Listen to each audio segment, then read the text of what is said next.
What's going on, guys? Sync-WaVey back again with some more GBO2, and today we're looking at our first native 700 support, the Dagdoll. 4-star as well, so if you guys ain't got the tokens, unlucky, bruh. Because this is the step we need to be, to surpass the top tiers. This is the type of steps we need. We need tanky supports that can look after themselves. You know what I'm saying? This has got the tools to do it. We're gonna dive right into it. Obviously, you can see the combos in the back. The combos are they're a little bit harder than Zeta Gundams, like the triple down swing and everything, but if you practice enough, like, you get it right. Also, that's probably your highest damaging combo. But the problem with this combo is you gotta try and trap him in the leader, right? You gotta trap him in the dag though, the dag leader, sorry. So how do we do that? Like, we gotta try and set him up to be able to do that, right? Also, if someone tells you that balances is not a defensive capability, then just point them towards that, yeah, now we're just going to compare this suit. We're going to compare this suit to F.A. Shiki, right? Because F.A. Shiki, at the core of its toolkit, is just basically the beam rifle and the cannons, right? And you can fit in your missiles every now and then, but it's stopped to fire, so beware, right? So, other than that, you're just basically just be doing this. Now, if you can see, the damage on this is a lot more higher than the Dagdolls, but the fact is, we get piercing with the charge here. We got an instant stun with the uncharge. Also, panic tool. Comparing the panic tools, right? This has got that Hammerhammer's got damage control 1 now, right? So that's basically a Cubely Mark 2 boosting towards you. You're not stunning it, so you're pretty much dead, right? You're gonna have a Cubely Mark 2 doing combos on you now, right? On the other hand, Dagdoll's panic tool is actually better than this panic tool. Yes, this is a longer range. I'm pretty sure it's a longer range than the Dagdolls. But as you can see, you have to fit in a beam rifle shot to get the stun off. Dagdoll, just shoot, baby. You know what I'm saying? Just shoot. If they've not got damage control, then you're stunning them pretty easily.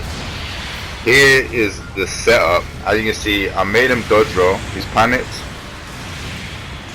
and he doesn't have a dodge roll after that. And I caught him in the dag though, in the dag leader. Sorry, in the dag though. I caught him in the dag leader. So I just wanted to point that out. That it is possible to trap someone in the dag leader and then combo them while they're still in it. Okay, so keep that in mind. I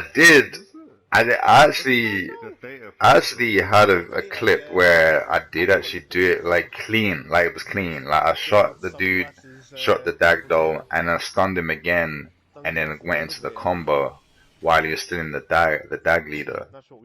But I lost the footage, so I'll put it up.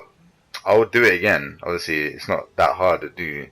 It is hard, but it's, it is possible to do, basically what I'm saying. It's not like impossible to do that. So I'll probably do a little video dedicating to like combos in an actual match, right? Showing you what it can actually do in an actual match and how you would implement the weapons in an actual match. Yeah, honestly, the dag is the suit that we really wanted. People don't realize it yet because they're trying to figure it out. She's got a lot of weapons as well. Like, I can imagine a lot of people are struggling just having the right weapons out, because I did it. So if I'm doing it, you guys are definitely doing it as well, bro. You know what I'm saying? Like, you don't know what the best weapons is to shoot there and then all the time, you know what I'm saying? And you might be fumbling on which weapons to have out because they're overheated and stuff like that. You know what I mean? So we gotta give it a little bit of time to everybody to get used to the suit. This game right here is literally my first game. My first game, right? I did have a little bit of training with it, with Zaz. We was figuring out what is good with the suit, because that's what we do. We don't just go into the game and just like play the game, play it in a match, and just say it's bad. You know what I'm saying? A lot of people have been doing that. I don't know why they do that. I was like, every video that I make, and I say the suit is bad. If I say the suit is bad, it's because I've actually went in and dug up the whole suit, bruv. You know what I mean? Like I've just like for example, the Gyaradoga. I broke down that suit. The only good thing about the suit was the melee, right? Everything else is kind of mediocre, right? And even like some of it is actually trash. You know what I'm saying? Like the B-Ref was bad on that weapon. The whole point is the Gyaradoga got buffed in the end, okay? So I was right for that suit. It was bad when it released and it got buffed to kind of keep up with the meta. And it's still not going to be as picked as much as like other suits. So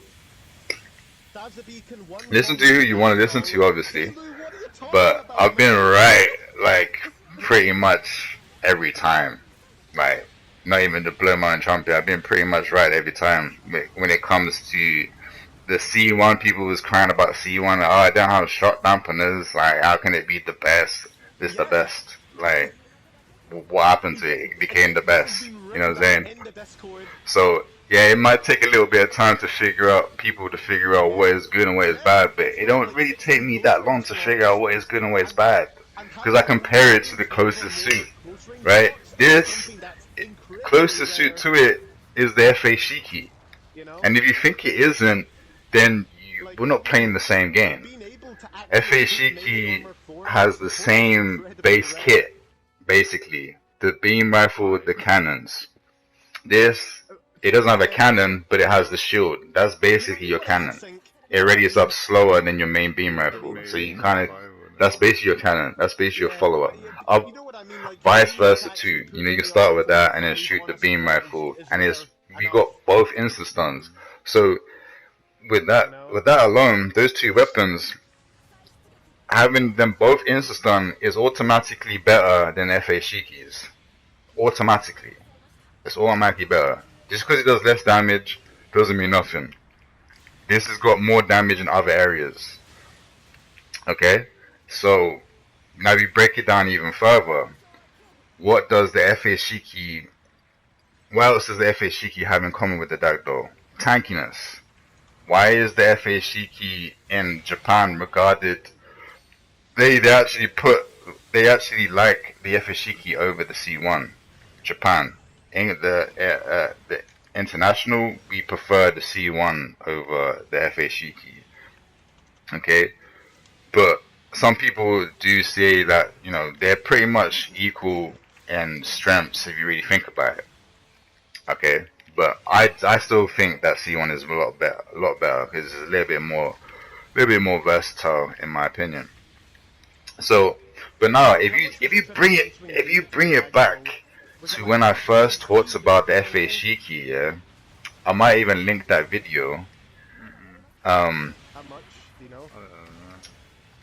didn't actually have the suit, but I was talking about the Toda Stritter, the O, and I was just basically talking about the top tiers of 650s, right? I think the video was something. It was like, I think Toda Stritter is the best. Something like on that line. The title was.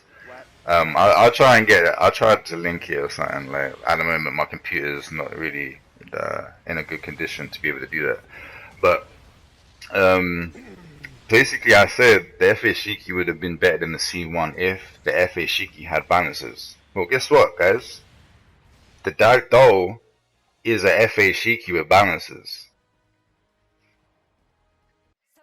Now, you guys probably thinking, the FA Shiki wouldn't have been better than the C1 if it had balances, but it would, because it's got it's tankier. Panic to be able to be abused a little bit more in the way of like how how the Sync-WaVey just charges out something and stuns something and downswings and goes into a combo.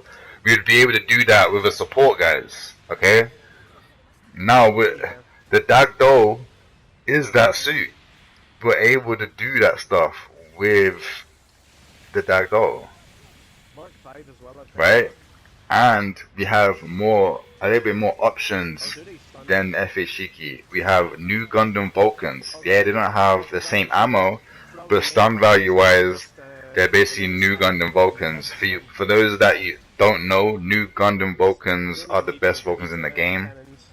Alongside MLRS, they both have the same stun value. The Beam Bazooka also.